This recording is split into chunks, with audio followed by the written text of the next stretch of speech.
The following film is being made for a video history of Columbia County under the auspices of the Dayton Historical Depot Society. Today, October 18th, 1991, we are talking with Charlotte Becket Smith, Mrs. Vernon Smith, at her home at 202 East Park. The interview is being conducted by Priscilla Harding, and the camcorder is operated by Mike Floyd.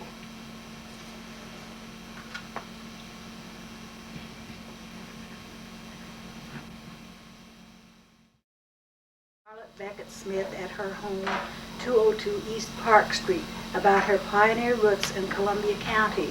Both her parents were born here, as were Charlotte and her daughter. Now, Charlotte, your grandparents came here in the late 1800s, is that correct? 1878. Yes. What were their names? Ad and Mattie Cahill. They were married here.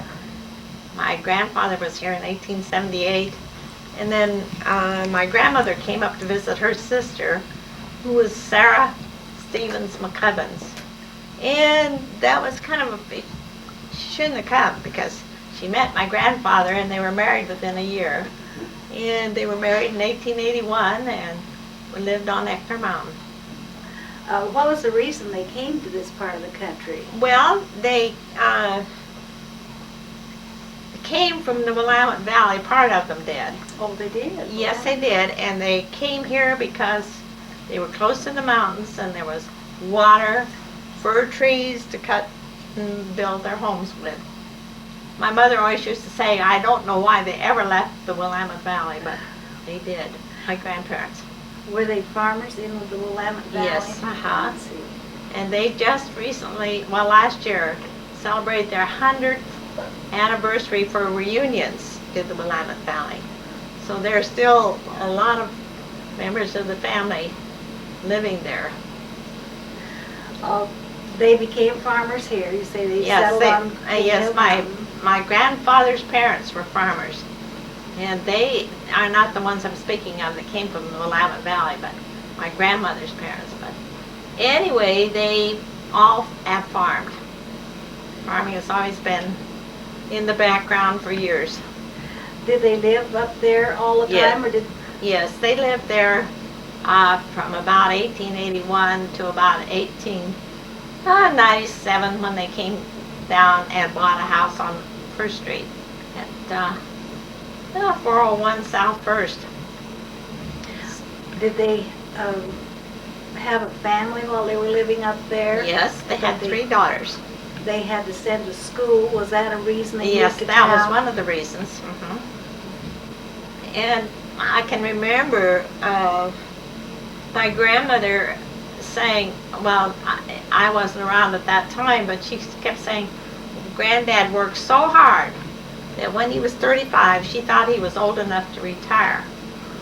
Well, he did retire at 35 and leased the land to Lauren Lambert's father.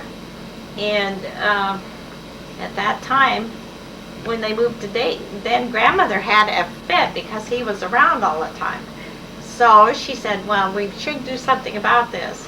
So he bought what he called the Baker land up on Ector Mountain and started back into farming a little bit, more land. So anyway, that's what happened there. Not because he wanted to, because he had to. Yeah, because grandmother didn't want him around underfoot all the time. What were some of the cultural activities of the community at the time that were of interest to your grandparents?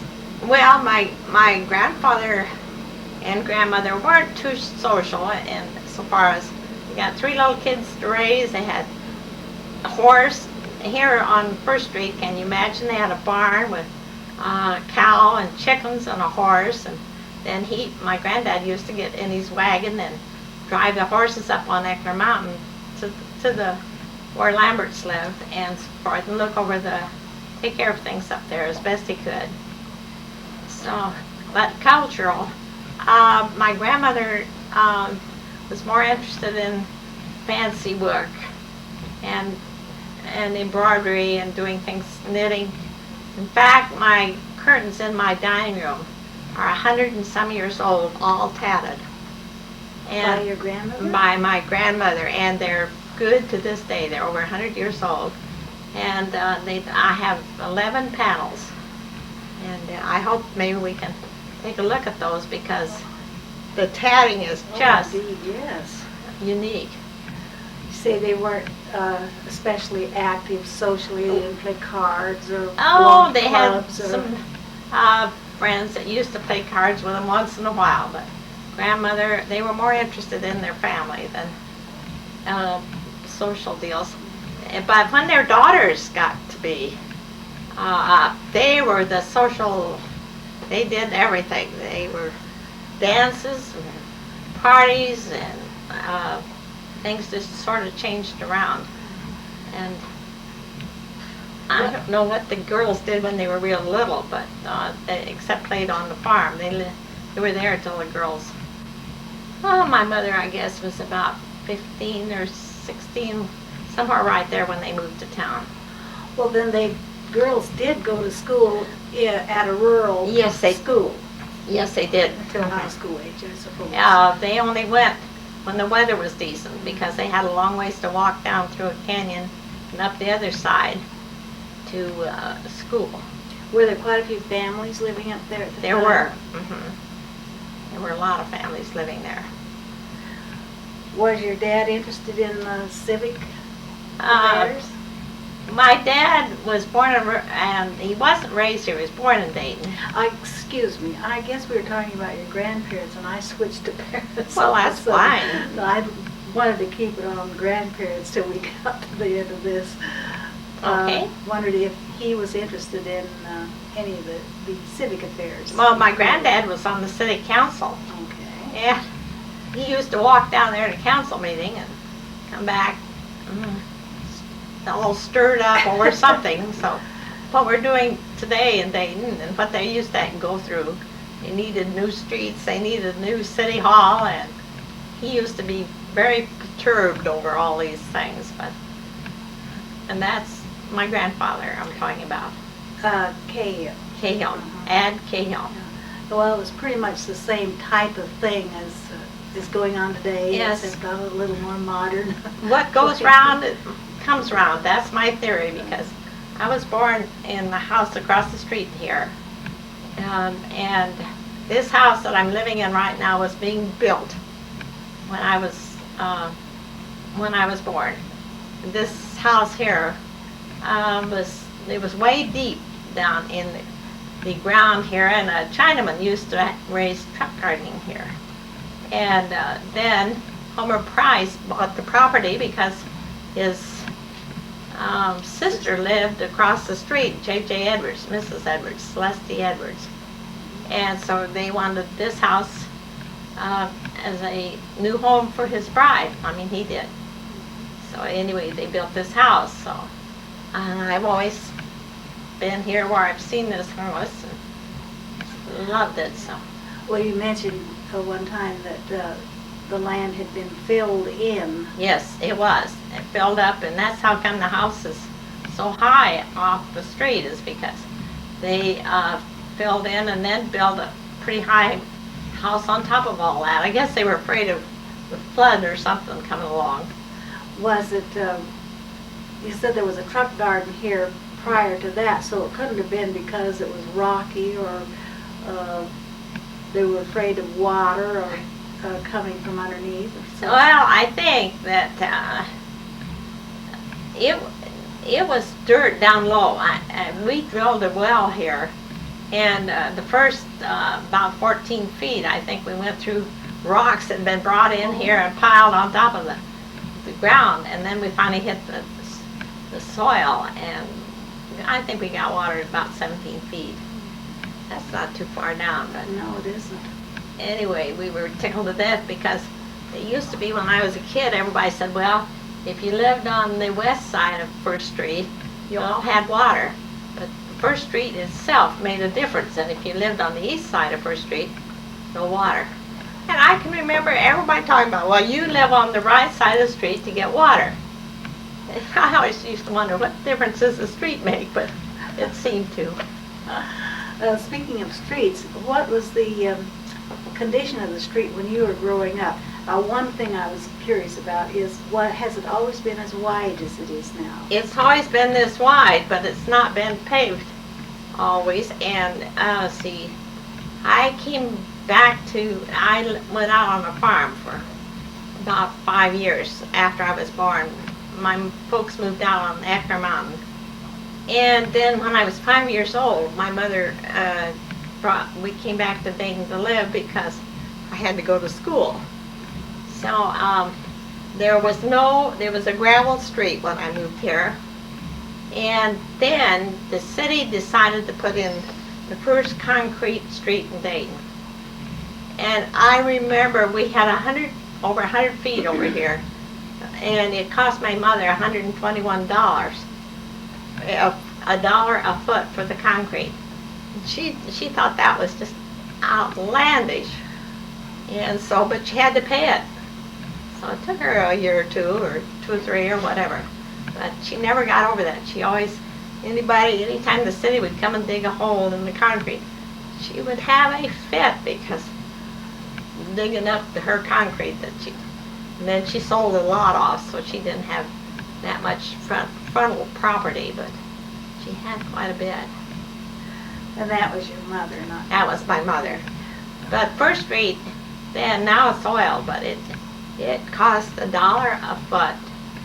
Imagine that was a running foot clear through for this street, and it was the only paved street in Dayton, as I understand it, except Main Street, of course, City Street.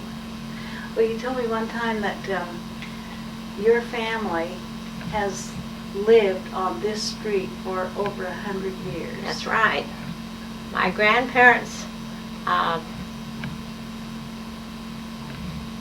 came here down.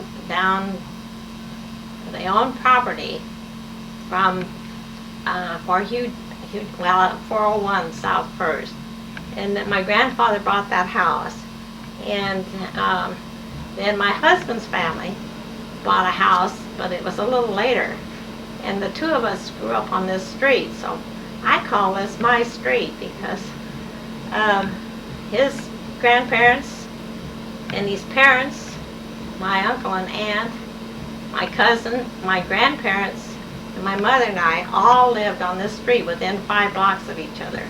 About how many houses does that involve? 1, 2, 3, 4, 5, 6 houses on First Street. And most of these lots are deep enough that people did have barns and horses. Yeah, on the west side of First Street, between First Street and what we called the flume. The flume was the intake for the water that went down to the mill to grind the wheat flour. Oh. And it was right behind our house, right behind. I think we probably had about 6 feet where I lived at 518 South First Street, between the edge of the house and the flume. And that flume was real treacherous. We were told that we would be spanked within an inch of our lives if we got on top of that flume. But once in a while you had to get over the flume, so you got on top of it. But it led from the edge of First Street, the flume did. The intake was right up here, and clear to the flour mill park where there was a big flour mill. And the water going over that, I can remember when I was a kid going down around the flour mill, and the water would come in and then go out the top of it, and just like a big waterfall. And there was a pond down there. But this flume was treacherous. It had spikes, real spikes with thread. It was threaded so that they could tighten it around the flume if they had to. But it was, and then Mother's lot was triangular because of the flume going across it. And then as it went toward the mill, the lots got bigger, and yes, they did have barns with chickens and horses and cows. And in fact, just about everyone had a cow, because when I was little, we all got our milk here on the first street. I did when I went down, had to go down and get milk every night after school. My grandparents would put it out in a gallon bucket, and I'd go down and get it and bring it up home. And that was just part of life, going after the milk. I've noticed that a few of the barns and outbuildings are still standing. Still there. And they used to be real fun to play in, because when I was a girl, we used to play Run Sheep Run and all these good games where we'd go hide and seek, and gee, those barns were great to hide in. Now, it was your grandparents and parts of that family who were involved in the Eckler Mountain Fur. Would you like to tell us that story from your point of view? Every member of the family probably has a little different story, but I'm going to tell it as my mother told it to me. She said that in 1878, when part of the family, my grandfather's brother, came to this country. See, there were a lot of Cahills here at the time, and they had a home up on John Gantz's property. Although it was his property, it was Cahill property at the time that John Gantz bought from him. And they had this little house there, and it didn't have running water. And my relative, my cousin, wanted water so bad, so she had two boys that were home, and they decided to dig that well. And they started in digging and digging and digging, and finally they got so deep that they had to have a winch. So they fastened the bucket onto a rope and fixed them a winch so that they could go down and dig. And one morning, I guess, the one of them got down in the well, and they got, I don't know what, stuck, what, but anyway, the other one decided to go down and help him, pulled the winch up, and when he started down, the winch broke. Well, it threw him in the bottom of the well, too. So they had an awful time getting out, just terrible. So their mother came out and said, that's it. We're going to fill that well up and plant something. We're not going to get one. They never got water, and they were down real deep. And she said, well, it cost you your lives. So then this tree is one that got up in the Blue Mountains, and they just planted it out there. And then years later, in 1922, Will Cahill decided that that tree should be known as the Cahill Fir Tree on Eckler Mountain, and he bought it for $25, the property, and had it recorded, and the tree owns its own ground. It's 30 feet in diameter and round. And they can trim the tree up to 12 feet from the ground, and the deed is recorded, and it says everything that can be done. Can't be mutilated or anything. It's to be there for posterity. That's a remarkable story. Now, that's the way my mother told it, and she didn't tell who got the tree in the Blue Mountains or whether. But anyway, you see the mountains were real close. They were within just a little distance from where they could get a wild tree. So this is a fir and not a pine. Have you recorded this story? I've written the story. That's what I meant to say. You told me something about your granddaughter's request for information about the family. Oh, here's quite a few years ago, my granddaughter had gone into genealogy some, and she did write a little history for one of her classes on Columbia County and on Dayton. And it is filed at the library over there in Dayton because it was so good that they sent a copy of it up here and we had it filed. But she asked me, she said, Grandma, she said, I wish that you would write down some of the things that happened to you when you were a kid. And I said, oh, I can't think of a thing. And she called me up about, it was a long time later, this had happened. in the fall of the year, and then next summer she said to me on the phone one day, "Well, Grandma, how are you coming with your stories?" I hadn't done one thing. So after I hung up, I thought, well, you know, there's no excuse for this. So tomorrow morning you're going to write something. And I think I wrote the story of the parrot that lived next door to us there at 518 South 1st Street in the city park. And it was easy. So the next day I decided, well, I'll write something else.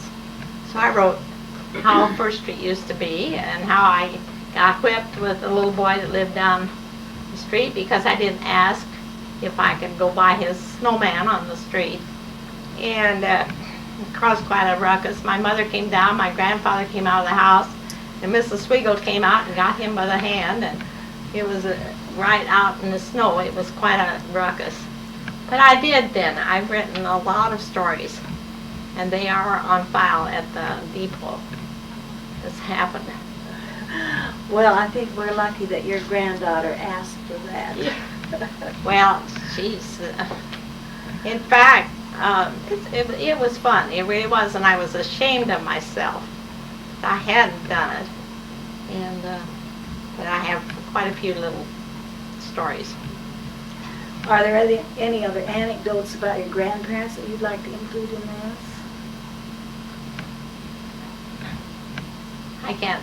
I know there are a lot of them, but I can remember when Granddad got his first car.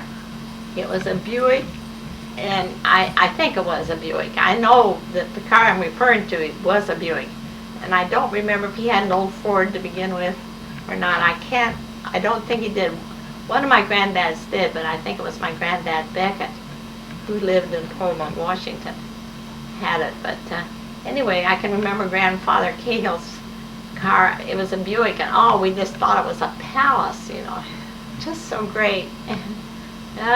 Our trip to Walla Walla was on a gravel road part of the way, and we would go down there maybe once in the summer and once in the fall, and that was a big day. Boy, if we got to go to Walla Walla.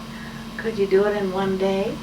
Yes, we'd go down in the morning and go down through the apple orchard, Damascus orchard, and the road was different then. And we could do it in a day, but it was all day. Was this sometime in the 20s? Yes, it was. Well, you said that your father was born here, but he didn't live here. That's during right. his growing up years. He was born over in close to where the depot used to be, over across the river. This is your paternal. Mr. Becket. Mm-hmm. And he was born here, and it was a big shock to me because I thought he'd always lived around Johnson, Washington, or Pullman, but he was born here. And I don't know when the family decided to move up there, but they were farmers, and they had a chance to get a farm up at Johnson, Washington, which they did do. And he went to school up there, and then he went to Washington State College, and so he was from up there. And my mother didn't know that he had been born here for a long time, and she was real shocked when they both born the same year, 1881, and both born in Dayton. And here she didn't meet him till he was through college, but anyway, it was quite a surprise. What brought him back to Dayton? He bought grain for Kerr Gifford and Company. And they had an office down on Main Street. There were several, at least 2 or 3 buyers for grain down on Main Street. And it's interesting. Now we just have the grain growers, but in those days, private individuals used to buy for. What was his name? I didn't catch his first name. Harry Edwards Becket. And he was, my grandmother, paternal grandmother, was related to J.J. Edwards over here. Oh. So it's a small world. We couldn't believe all these things when they began coming out. But he was some distant relative of my grandmother's. And your mother and your dad were both born here and married in 18... 1910. My parents were married in 1910, and they went to the depot and got on the train and went to Wawa and spent their honeymoon at the Dakers Hotel down there. And they were both very secretive about getting married. And then as soon as they got back, why, they told it. But in those days, they were scared they would get, I don't know what they did. What did they do when they... Chivalry. Yeah, chivalry. That's the word I need. They were scared they'd get tarred and feathered or something, because they were quite, my dad was quite, he was like the young fellows. They just had a lot of fun and belonged to a club. And so, and my mother was with the girls and had all the social parties and things that they used to do. They used to have big dances and lots of things. People went camping a lot in those days too, didn't they? Yes, they did. They had Sundays, lots of Sundays. I've got pictures of my mother and them at camping up in the mountains, up the Wolf Fork or the South Fork or somewhere up the river. Was your dad involved in civic affairs? Oh, quite a bit. And he used to, yes, I can't recall, I don't know that he was on the council or anything, but he was one of the young fellows that helped put on whatever they were going to do, dances or whatever. But he was on Main Street from about 1910. Let's see, 1908 I think he came to Dayton. In 1910 he and my mother were married. And the two of them were sort of entrepreneurs or something. They just did all these things. And then I was born in 1914, and at that time my grandfather came to my dad and said, my man that was out on the ranches is not renewing his lease, and would you be interested in going up there on the mountain and farming? And after much discussion, they decided that they would move up on Eckner Mountain, which they did do. And then that was in 1914.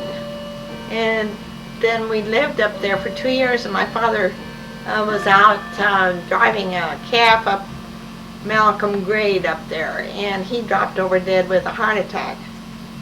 So my mother stayed on for 3 more years, and then she bought the place in Dayton, and we moved into Dayton so I could go to school. Well, your father must have been a fairly young man. 34. Oh my. So And then when your mother moved to town, she moved to this house over 518 South First Street. It was sitting over on Oak Street, and so she didn't want it on Oak Street, because after all, First Street is our street. So she had it moved across the street and put up on a concrete foundation. But the house is probably the oldest house in Dayton. It's been very well taken care of and loved and adored or whatever. And so I think research on that, it was built in about 1870 something. Marion and Louise Weatherford have the information on it. It's pretty old. Has it been remodeled at all? No, the main floor is just about the same.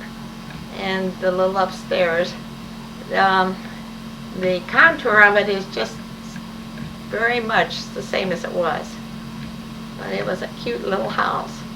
Of course, it had wood stoves, and a wood stove upstairs and a wood stove on the main floor, and the basement wasn't heated. And the kitchen now is very modern. They've done that. And the living room is the same. But then the back porch is turned into a sunroom, and a few things are different. Was your mother interested in women's clubs and that sort of thing? Oh, Mother was a great club woman.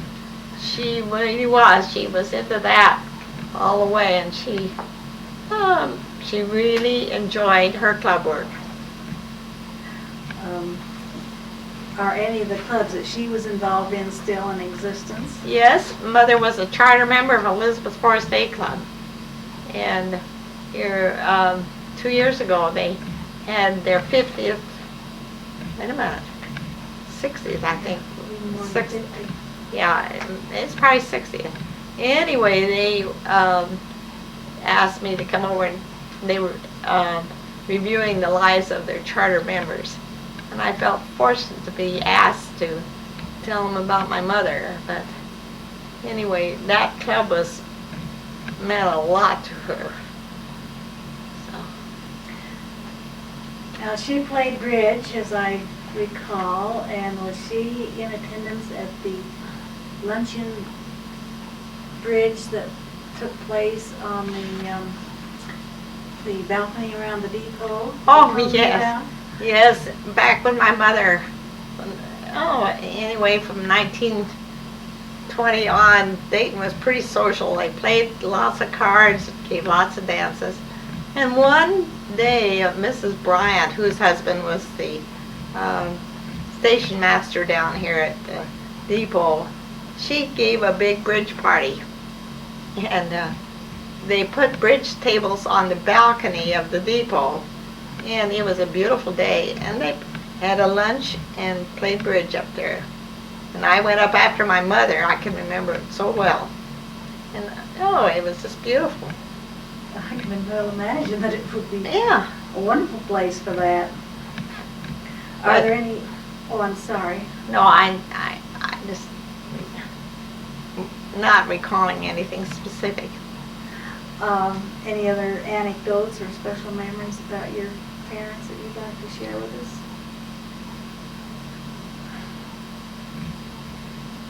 Well, I really, I only know how hard they worked and how difficult the early days were when I was a kid in school.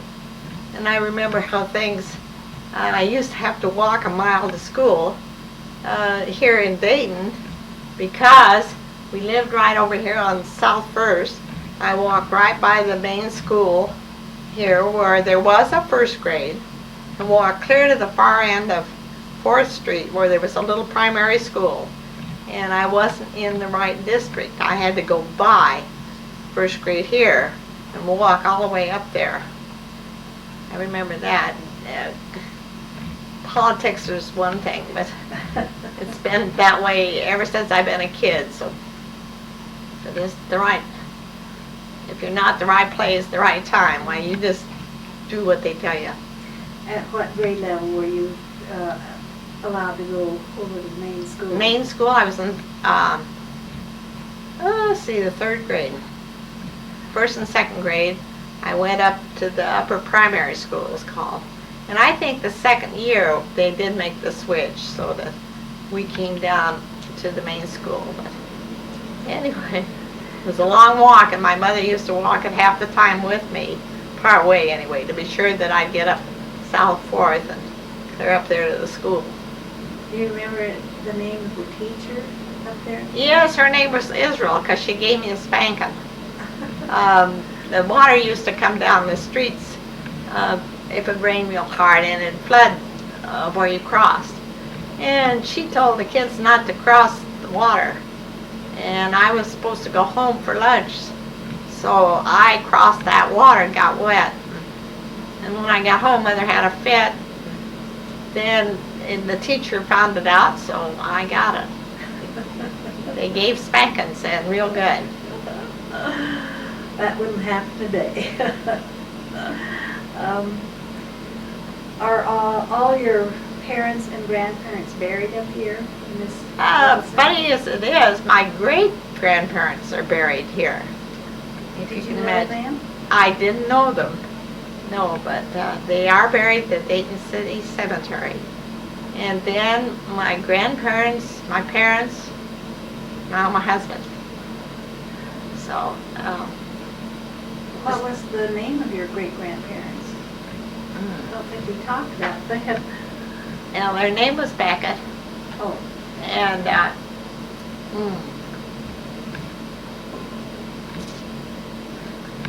you got me right now. And they're in the old part of the cemetery. And I never thought about,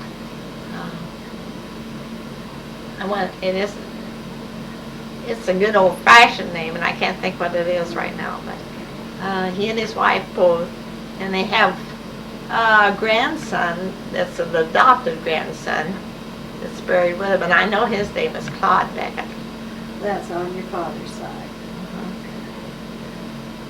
Bill, are there any biographical statistics about yourself that you want to tell us? Well, I've had a real good life, and married my childhood sweetheart, I guess you'd call him, because he was on the street, and we went together for about 10 years before we finally got married, through high school, through college. And then I taught school 1 year, so that was the agreement. I guess my life has been pretty structured, I'd call it, because day by day, this year I would have to do this, and next year I'd have to do that. And my mother, well, she didn't make me promise, but she wanted that I would teach school at least 1 year before I got married. So we did that, and then we got married. And then I moved out on 4 miles out of town and spent 52 years out there. Now, when you taught school, was that at the Columbia School? Columbia School. The building's still there. District number 1. In those days, boy, when you were a country teacher, you saw that the horses were tied up in the whatever place they had to keep them. It was a little shelter down there.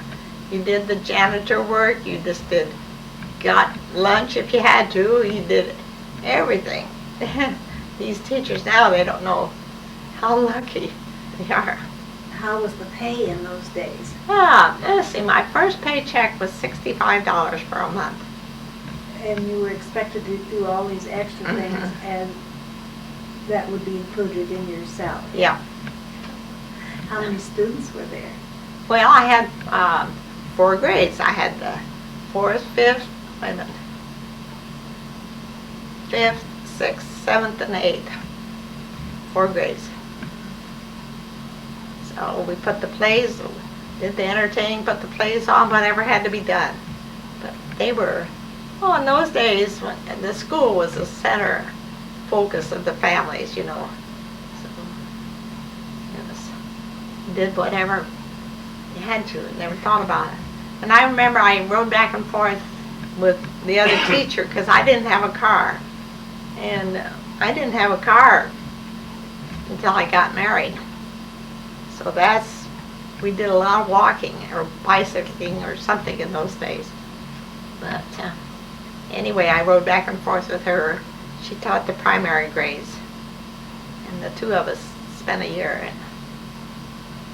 But that was a long time ago, but still District 1, the building is still there. Looks pretty much the same from the outside. Yes, I suppose it is. I haven't been in it. Then you were married and moved to the farm, about 4 miles west of Dayton. Right, on the highway, at Long Station. Long Station? Just be a mile on the other side. Oh, yes. Long Station. And in due time, along came your daughter, Becky. You told me an interesting story about raising Becky with a responsibility towards money, earning money. One day, she was about 6 years old. She came in and she said, "Dad, I want to make some money." And we were harvesting. And because she had always kind of thrown it in our faces that she was a country kid and there wasn't anything to do and she couldn't make it. The other kids were having lemonade stands on First Street and they were doing this and that and making a little money, and she didn't have any way. So her dad said, he said, "If you want to make some money," he said, "my brother Ralph likes candy bars and all the rest of them do too. You go in and you set you up a little store." So she came in town and got her a lot of candy bars and things, and she had a little cash register.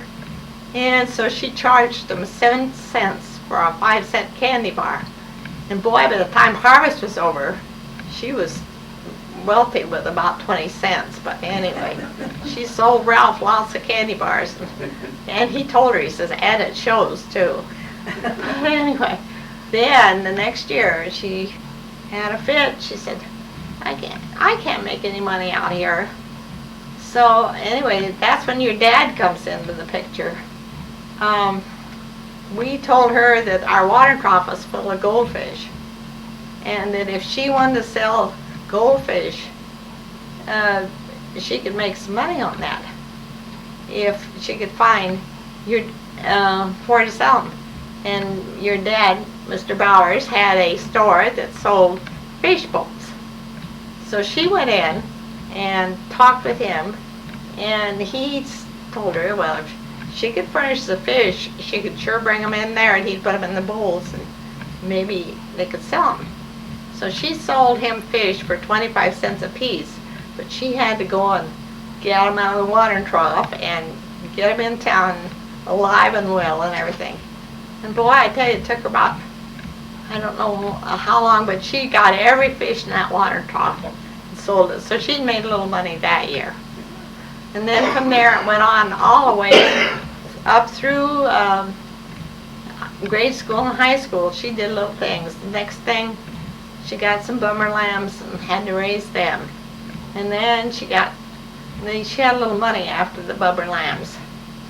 But they knocked her down, and they were just rougher can be. And she called them Maggie and Jigs, and I thought, oh, boy, when she has to sell those, it's going to be tears, tears, tears. And so the day we took them to Wallow to sell them, I think that was the happiest day of her life. She said, I'm not going to get butted down anymore. And so, but anyway, every year she did something that had to do with down there, that she raised a little money.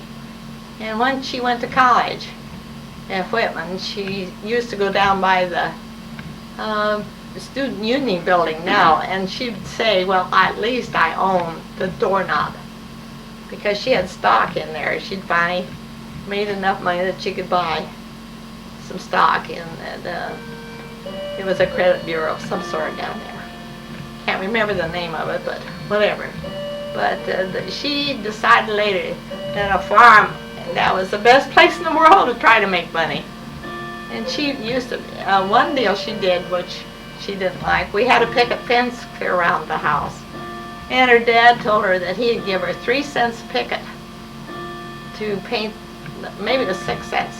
Anyway, it was just minimal to paint the picket fence. Well, she thought that was a cinch until she found out the pickets had about 6 sides on them, she thought. And it took her all summer, but she did it. But that was the hardest money I think she ever raised.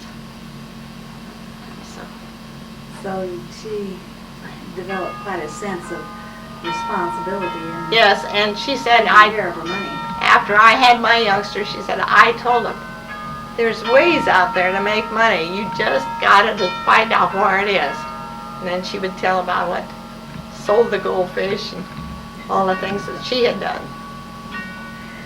You yourself have been involved in cultural and social and civic affairs quite extensively all your life. The story about Camp Nancy Lee comes to mind. Well, the Camp Nancy Lee was a campfire venture, and I happened to be president of the council, campfire council, that year. And Rainwater's Lloyd, let's see, Rainwater gave us some land up the South Fork of the Tushid. The campfire lodge, it had been an old schoolhouse, and Mrs. Rainwater said, well, you know, there used to be youngsters there all the time at school, and the school was closed. So that they would give us the property to build a lodge on for the campfire. And that year, we didn't have any money, but everything just gelled like a slot machine. We hit the right, I guess, the keys or something, because Sandstrom had retired from the cannery, and he was a carpenter. And he happened to be where I was. And I said, you know, we'd sure like to build something up there on that. He says, well, he says, I'll think about it, and maybe we can. So anyway, he drew plans for this nice lodge. And then, let's see, there were two other carpenters that had retired around here that and they said, well, they weren't doing anything, and so they would help. Well, it was just, some days we didn't know where we could buy a nail because we didn't have the money, but that lodge was completed, and Mr. Sandstrom would take rough lumber, which one of the lumber companies here in Dayton gave. One of the logging companies gave a bunch of logs, and he took them down and had them cut and planed, and he planed them right up there and built this lodge. And it's a wonderful lodge. So the campfire used it for a long time after I was through. I don't know. Now it belongs to the Kiwanis Club, but it was quite an experience to go through that. Campfire doesn't seem to be such an active club. No, I guess I don't know if they even have a group in I have no idea. Dayton. Then there was the Delaney building. You were involved somehow in that. You were on the library board. I was on the library board at that time. Plus, Mrs. Donahue, quite a few people were working on that to get it. Well, it had been quite a few years since the Delaney's had passed away, and they were going to lose that grant or that money unless they did something. So we helped with the addition to the Delaney building, and they didn't have any air conditioning in it. And we looked at it and we said, boy, that's going to be hot with the west view that it had. So Vernon decided that we'd put the air conditioning in. So thank goodness it's in there, because that was just real hot in there. But anyway, we did a lot of work on that. It was fun. Elizabeth Forrest Day that spearheaded the movement to build the building. I think the city did. I think that the Delaney's gave the money to the city. Now, who installed the bell? Oh, that bell was over there, that's in front of the library, was the old fire bell here in Dayton that the women of the city way back when, they had parties and everything, raised enough money to buy a fire bell for the old city hall, the one that's been torn down and before the new building was built. And that bell was taken and just dumped. And finally we found it, and we brought it up and put it in Maxine Jackson's back barn, back of her house. And it was there for quite a few years until Benevolentia could get enough money, and we decided that those women had worked so hard to buy that bell that we were going not to let it go. And we put it in the library yard then. And I had it put on a foundation and painted and saved the city of Dayton's first fire bell. And that was done by Benevolentia. Benevolentia did that. That was one of your favorite, and still is your favorite organizations, I believe. Oh, by all means. That's the best organization there ever was. When did you join? Well, it was 1937. There are 3 of the charter members still here. I'm a charter member, Annabelle McQuarrie and Sarah Lyman. And what is the purpose of this organization? Well, they were a service club for years, and at first they belonged to the Federation of Women's Clubs, which is nationwide. And finally we withdrew from that and became a service club. And the money that's been raised for community doings and things is just unbelievable. After they had their 50th anniversary party, the amount of money that they had raised, they had got back and checked. It was unbelievable. It was in the many $1,000s. So I'm sorry. they're still just a service club, and now they're all up, you know, getting up white-haired. So it's mainly a social club.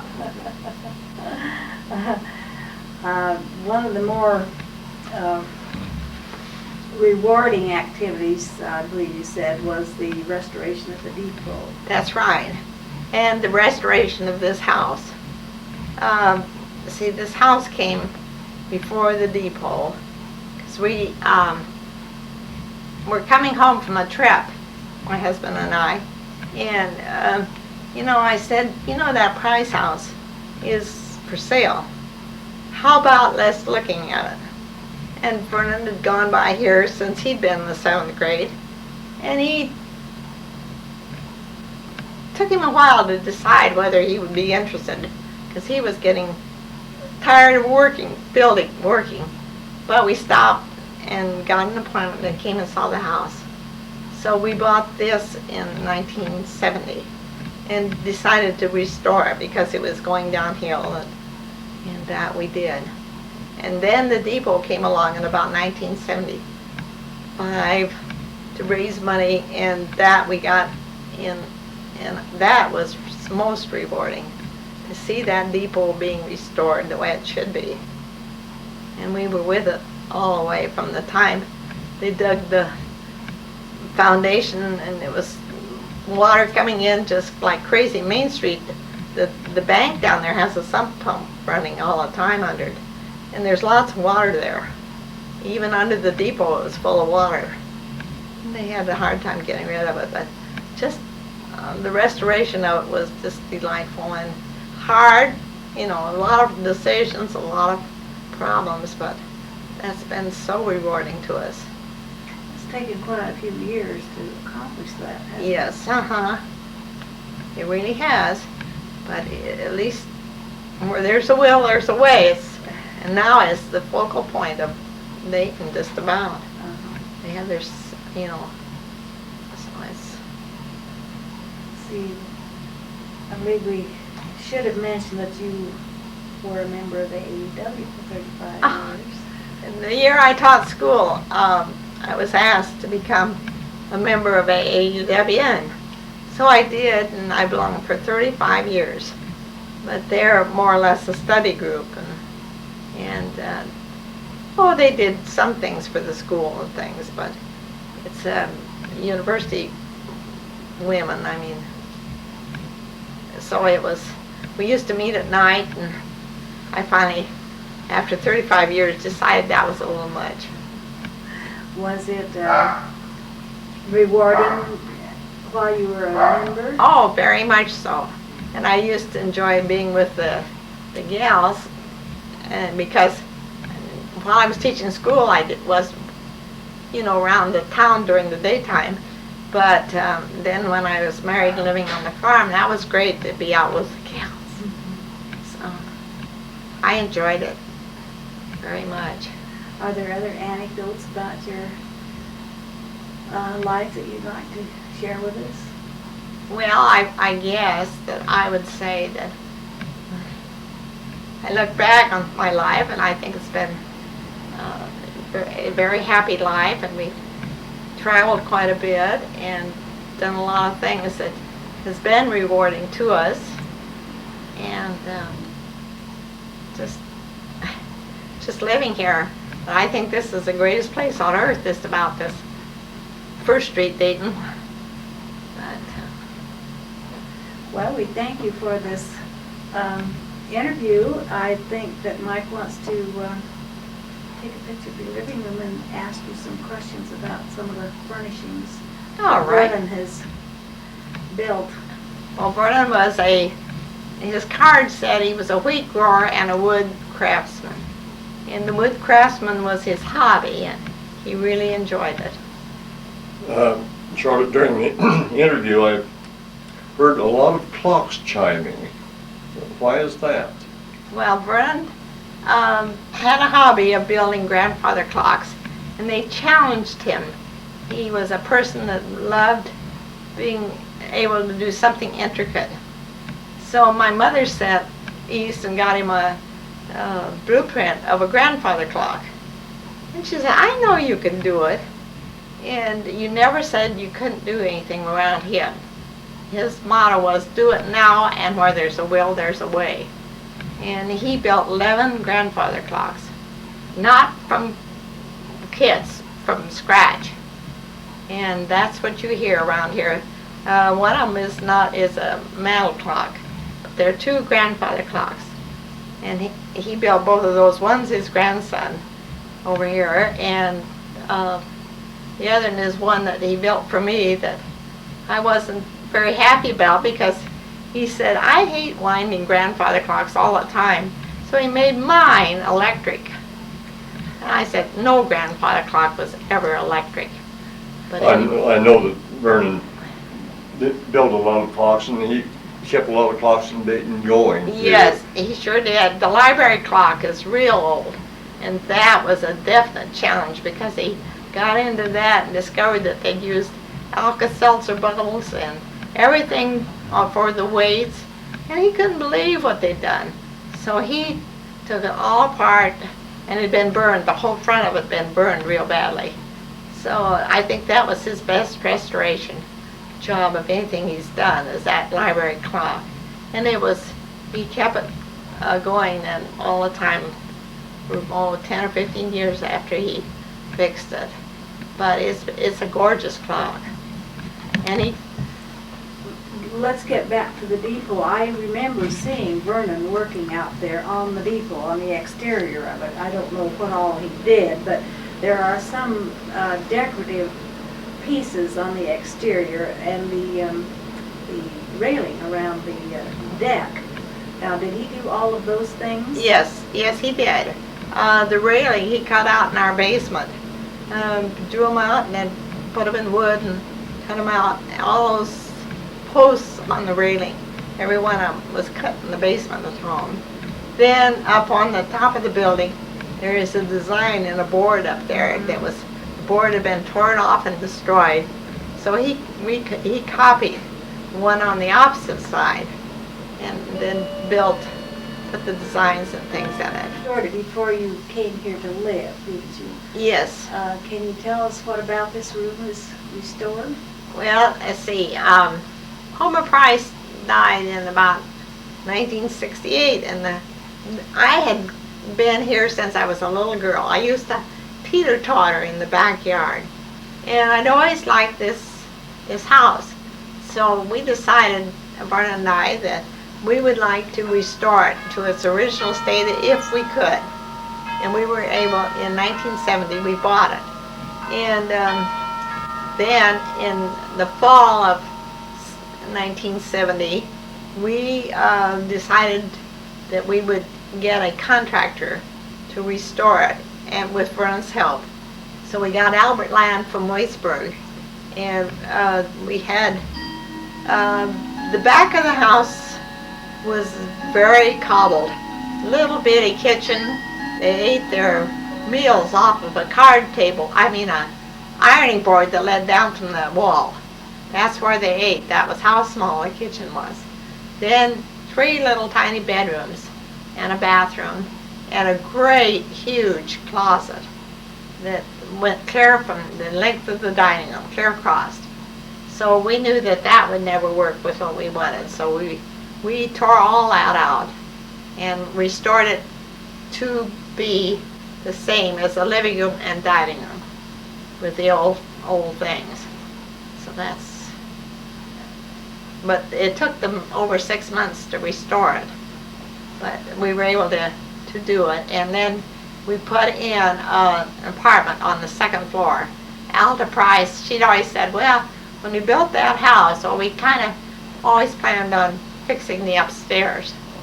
But they never did. So it was just nothing but 2 befores up there, and we went ahead and put in an apartment up there, which has been wonderful to have.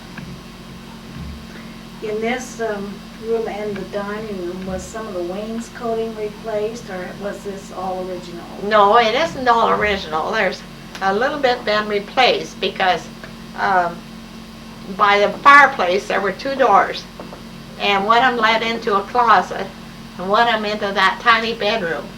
So we took the doors, both of them out, and restored the wall and the wainscoting. So that wainscoting, I can't tell which is the old and which is the new. I can't either. So it's been White House Crawford in Lowell, where they cut the lumber for it. I noticed that the bricks on the fireplace are different from any bricks I've ever seen before. I know it isn't smoke on the outside. Why are they that color? Well, funny thing about that fireplace, as I understand it, they're not called rejects, but Dexter here in Dayton made bricks, and these were the rejects that pooched out or something happened to them. So Prices decided that that would be make a real good fireplace, and that's why the brick is different. There are a lot of rejects there. Well, it doesn't look like rejects to me either. It looks as if that's the way it would be. The wallpaper, was that something you added? Yes, the wallpaper we added. It was we looked and looked and looked at different patterns, and finally the man that was helping me said, well, this looks like it's pretty old appearing, so we put this in. I ordered it out of New York, and we like to never got it, but it finally came. Are there any original features in these two rooms that you wanted to point out? Yeah, the beams in the dining room, overhead beams, are all original. A whole bit there, overhead. And the windows are all the same. In fact, the windows, some of them you can't see through because Wavy glass, isn't it? it's wavy glass, and it was the old stuff. We got a star window on the outside, but still the original glass. And it's pretty poor in places. So anyway, the living room and the dining room, except for the openings. Now this used to have French doors on it. The opening from the living room into the dining room used to have French doors because it would be cold in the winter and they would shut them off so the rooms would stay warm. This house had a furnace in it, but it was the old time wood and coal furnace, and they had Radiators. they had radiators, and when we got them, the radiators were so filled up in the inside we couldn't begin to use them with lime or deposits of some sort. So we took all the radiators out and put in electric furnace. And you've gutted the back of the house. Yes. And converted it into 2 bedrooms and 2 bathrooms and a modern kitchen. Yes, we did that, and it went in very well. I mean, we didn't have to make any structural changes, and everything worked out fine. So the house was really just meant to have a little restoration and a little changing. It worked out real well. It's a beautiful restoration job. But we did put in 2 bedrooms and 2 baths on the main floor, and then that kitchen is a little more modern than it used to be. The old kitchen used to have an old ice box in it, and they opened it up from the outside and put the block of ice in there, you know. Well, that was modern in those days. And the kitchen sink was way high and no windows that you could see out on First Street. So we changed that. Now, in addition to the clocks, is there any other of Vernon's handiwork in these rooms?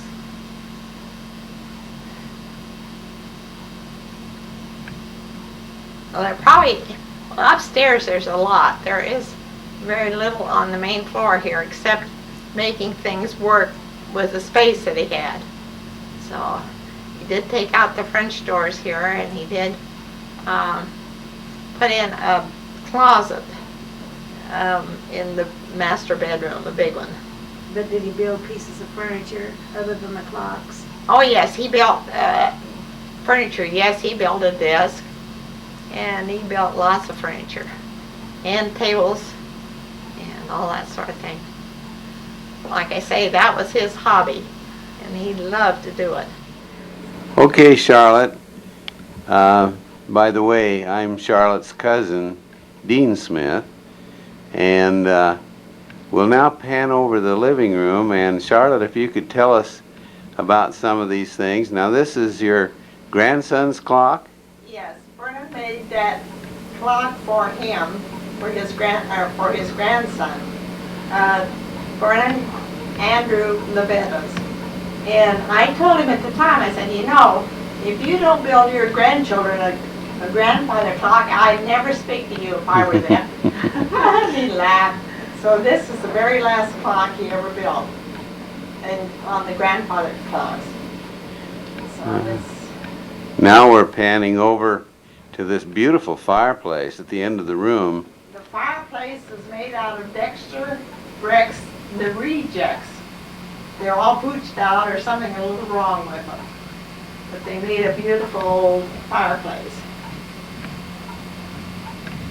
The other clock there is an Eli Terry mantel clock, and that was made by Vernon, and that was not made out of it was made by hand. But he bought some of the things to go on the top, the finials or whatever they are. And he even put the colored paper in the bottom of the door. He had all that cut. He had the glass cut and everything. And now we come to really a striking cadenza, is that correct? That's what my mother called it. Credenza. This piece is very unique. It came from Holland, and it came over on one of the ships and was sent to Walla Walla. And my mother was at the antique store, and she knew the lady real well. They were good friends. And she saw this, and she just wanted it so badly, so she bought it. And we've had it for many, many years. But the story about it that I like, and Mother would have had a fit, was that I saw a lady that dealt with antiques, and she said, you know, see the 3 mirrors in that? That was used by the ladies of the night in Holland. And she said, it isn't a credenza, it is a piece of furniture that they had in their boudoirs. So Mother would have probably croaked had she not. Do you know for sure that this one was used there? Yeah, we know it's from Holland. But we don't know that it was used in a boudoir for the ladies of the night. So, but you're looking right into where there was a closet and a door to a bedroom. This is beautiful paper in this room, wallpaper. Is it have a story? Not really. It came from New York. It was real hard. It was ordered special. And it's been on the walls 20 years now, and it's still just real good shape except a few places. But I think it'll last as long as I do, probably, unless I get a notion.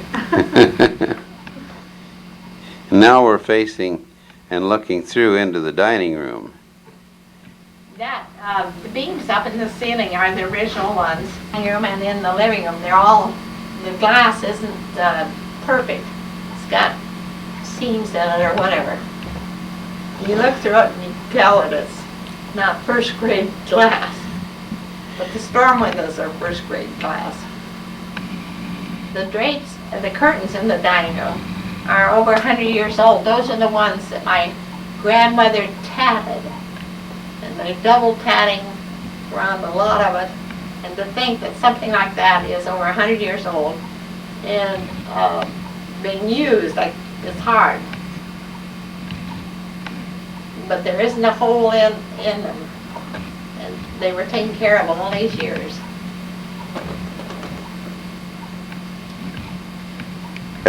The end table Let me here. move that chair out of the way. I'm not getting the chair right Oh, now all right. anyway, so. It's quite ornate. Oh, I got lots of antique. I thought it might have a special story. No, it really doesn't, not that one. This is a picture of Lula Cahill Becket and Harry Edwards Becket. It's their wedding picture. 1910. Some research on my dad there, whose picture you see, and he entered Washington State University when he was 16 years, 9 months old. They were kind enough to research him up there and found out that he had entered when he was 16 years, 9 months old, and that he enrolled in civil engineering, and their records did not show that he graduated, but my mother always said he did. So that's the story of him. You're now looking at a picture taken on our 50th wedding anniversary, and it was taken at Bridge Park Farm, and that's a picture taken outside. And of course, me being here, I don't think we look 50 years married, but anyway, that's the picture. We had a big celebration, and over 100 people were there at one time that I counted, and the entertainment was from 2 to 5, so there were a lot of people there. Great entertainment, balloons, music, and all the good stuff. Do you remember the date? Oh yes, January 19th, 1986.